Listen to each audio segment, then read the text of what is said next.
안 좋은 잘못된 상식들도 우리가 참 많이 알고 있는 것 같습니다.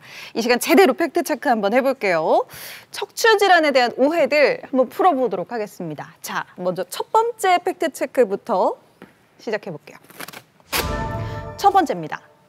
허리 디스크 환자는 하루 종일 서서 일해도 괜찮다. 괜찮다. 그다음 하루 종일. 하루 종일. 야, 요거 환자 좀 아니어도 애매하네. 힘들 것 같은데. 아까 그 디스크 증상 중에 대표적인 것들이 뭐 숙일 때 증상이 악화된다.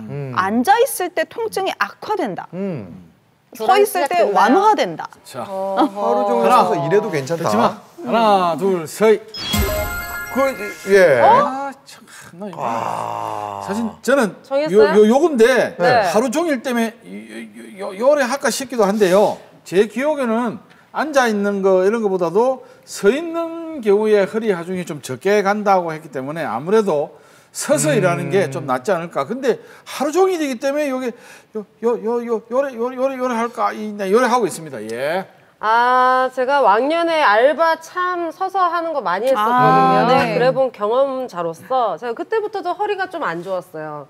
디스크가 살짝 있었는데 서서 일하면은 나중에 시간이 갈수록 아파가지고 이 통증을 견딜 수가 없어요. 서 있으면 다리가 아픈 게 아니고 허리가 아프더라고요. 근데 내가 알기로 그 서 있을 때의 허리 아픈 거는요. 네. 좀 높은 구두를 신거나 자기 아니죠. 발에 편하지 않은 걸 신어서 그렇지. 운동화 신고 있었어요. 그랬어, 서빙할 잘했어. 때여가지고. 잘했어. 네, 그래가지고 그때 기억 생각하면은 아닌 것 같아요. 그래요? 저는 전제가 없어. 약간 저 이걸 하고 싶었는데 디스크 환자는 하루 종일 서서 일해도 월급만 많이 주면 괜찮다. 했을 때 이렇게 하려고 그랬는데 그 전제가 없어가지고 선생님이 아무래도 아프면 많이 돈을 많이 주면 허리가 끊어져도 된다.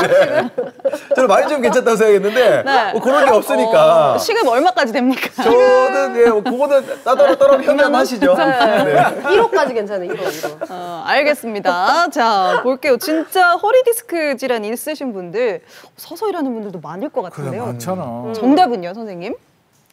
그렇지. X입니까? X입니다. X 맞자. 그치. 네, X입니다.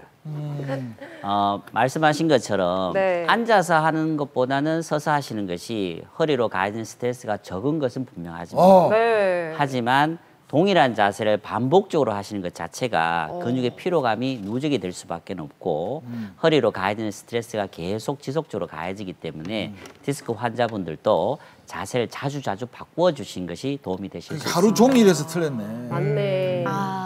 그래, 지난번 네. 주에 이제 나오셨던 의사 선생님은 앉아서 일하지 않고 탭을 높여서 서서 일하는 분도 계셨잖아. 그러니까요. 맞아요. 이렇게 계속 하루 종일 이런 게 아니라 자세를 자꾸 변화시키는 게 중요한 거네, 네, 오히려. 우리도 서서 녹화합시다. 그래, 합시다. 잠깐 일어나서. 하고 앉아서도 하고. 안 그래도 좀 반 좀 누워서 일할까? 아니요? 이러면 이제 허리가 이게 제일 안 좋은 자세 아닌가요? 이렇게 허리 이런 붙으면? 이거 네. 진짜 안 좋을 것 같아요. 허리가 틀어지는 것 자체는 굉장히 좋지 않은 시죠. 예. 똑바로 앉아가지고 꼿꼿이 예, 세워서 그럼요. 네, 두 번째 팩트 체크 들어가 보겠습니다.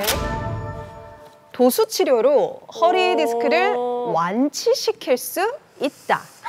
이게 또 하루 종일 비슷한 말이네. 완치 이런 거.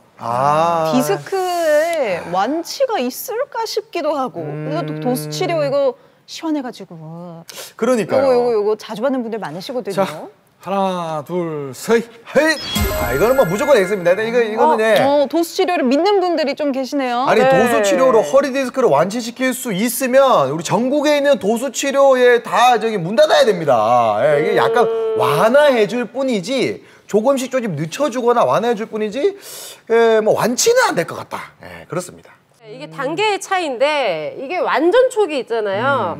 이제 갓 발병했을 때 그때 이제 도수치료를 이렇게 치고 나가면은 이게 완치까지도 가능하다. 하지만 그 선을 넘는 어떤 단계가 존재할 것이다. 저는 이렇게 생각하거든요. 그렇지. 나도 이제 그 정도. 네.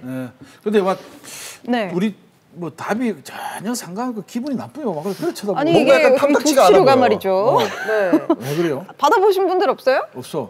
네. 아 진짜? 받아봤어요? 추나는 받아봤는데 추나는 많이 다른가요? 저는 안 받아봐가지고. 받아봤어요? 아니 저도 안 받아봐서 궁금해가지고 기다리고 있었거든요. 이렇게 뭐 다들 겉도는 얘기만 하시고 뭐 이렇게 그런 것 같아요. 싹 그렇게 빨리 그냥 진행해 볼게요. 나는 기동량이야. 알겠습니다. 도수 치료 저도 궁금해가지고 답이 좀 궁금하네요. 센터장님 정답은요? 그렇죠. 되는구나. 저는 긍정적인 사람인데 오늘 X가 자꾸 나와요. 아, 그러네. 지금 상당히 부정적인 느낌이 지금 가득합니다. 네. 네. 디스크나 협착증은 완치가 없다고 생각하시면 됩니다. 아. 단지 증상이 좀 좋아지셔서 생활을 할 수 있는 수준까지 돌아간다는 걸 의미하는 거지 튀어나왔던 디스크가 안으로 들어가는 경우는 거의 없습니다. 또 척추관 협착증으로 인해서 신경이 좁아졌던 구멍이 네. 다시 넓어지는 경우도 거의 없다고 생각하시면 되고 감기가 한번 걸리신 분이 평생 감기가 안 걸리는 건 아니시잖아요. 그쵸, 그쵸. 마찬가지로 허리 질환을 한번 앓으셨던 분들, 특히 디스크라든지 또는 협착증이 계셨던 분들은 증상이 조금 완화가 되시는 거지 그 원래 갖고 있던 질환 자체가 좋아진 건 아니라고 생각하시면 되고요. 도수 치료라는 거는 이 척추라든지 관절이라든지 그 주변을 싸고 있는 근육 부위를 부드럽게 만들어줘서 기능적으로 또 통증을 조금 완화시켜주는 정도라고 생각하시면 될 것 같습니다. 도수 치료의 효과가 없는 건 아니지만 일단 디스크의 완치라는 거를 기대하기가 좀 쉽지가 않네요. 네, 맞습니다. 알겠습니다. 아, 그럴수록 뭔가 더 허리 이렇게 좀 펴게 되죠. 아, 다시 돌아올 수 없다고 알겠어요. 하니까. 네. 자, 마지막 팩트 체크 들어가 보겠습니다. 척추관 협착증과 골다공증은 연관이 있다. 아, 오늘 여러 번 실현에 빠지게 만드네요. 요거 둘 다 좀 어르신들이 많이 생기는 네. 그렇죠, 그렇죠. 그런 좀 질환 아닐까요? 연세가 있을수록. 아, 이거 요새 진짜 이거 안 맞네. 한번 들어볼게요. 완전히 엉뚱한 걸 알고 있네. 하나, 둘, 셋. 네, 진짜 오늘 이거 X 아니면 다음 주인데 다시 똥 나온다. 아니, 오늘 우리 큰일이네. 다들 정답률이 좀 너무 안 좋아요. 분발해야 진짜 돼요. 진짜 안 좋네요. 저 같은 경우는 그럼 먼저 말씀을 드릴게요. 혼자 오니까 아무래도 어르신분들이 많이 그쵸, 생기는 그쵸. 질환이다 보니까 골다공증도 뭡니까? 이게 뼈가 약해져가지고 생기는 질환 아닙니까? 그러면은 뼈가 약해지면 아무래도 압박을 더 많이 받게 되고 척추 사이 간격이 더 심하게 압박을 받게 되면은 더 안 좋아지지 않을까 하는 생각이 자신 없게 들긴 하는데 아닐까요?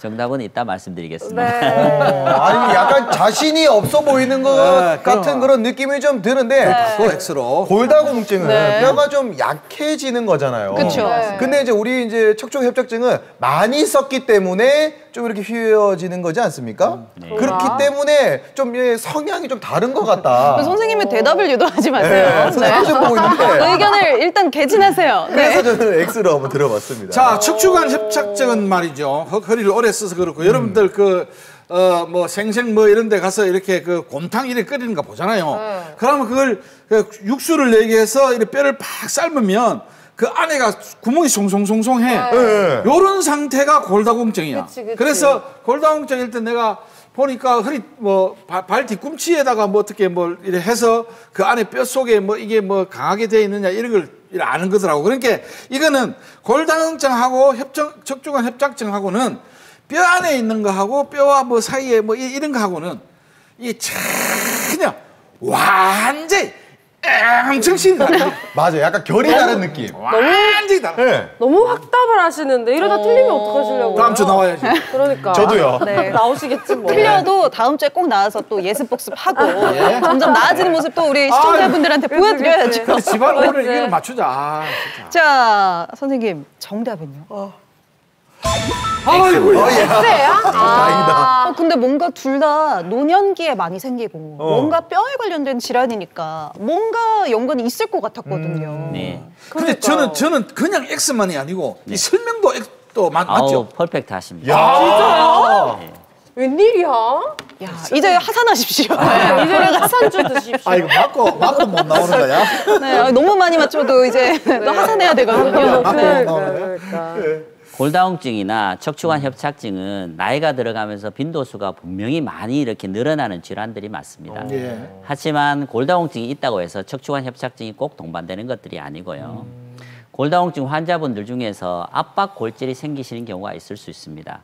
그런 분들은 골절편의 일부가 신경이 지나가는 구멍 쪽에 이렇게 박히면서 신경이 이렇게 눌리게 되면 척추관 협착증과 유사한 증상을 유발할 수는 있지만 골다공증 자체가 척추관 협착증과 동일하게 이 연관이 있다 이렇게 얘기할 수는 없겠습니다. 아유, 한 야, 달 만에 한 번 우리 처음 맞췄네. 고인범 선생님 진짜 오늘 야 그동안 고생하셨습니다. 아, 마음고생 많았어요, 정말. 저 맛달려가 네. 부탁드리겠습니다. 항상 줘요. 네. 척추 관엽착증은 이게 뼈의 문제가 아니고 신경의 네. 문제인 거. 그러니까요. 네, 알겠습니다. 척추 질환에 대한 팩트 체크 여기까지 마무리하겠습니다.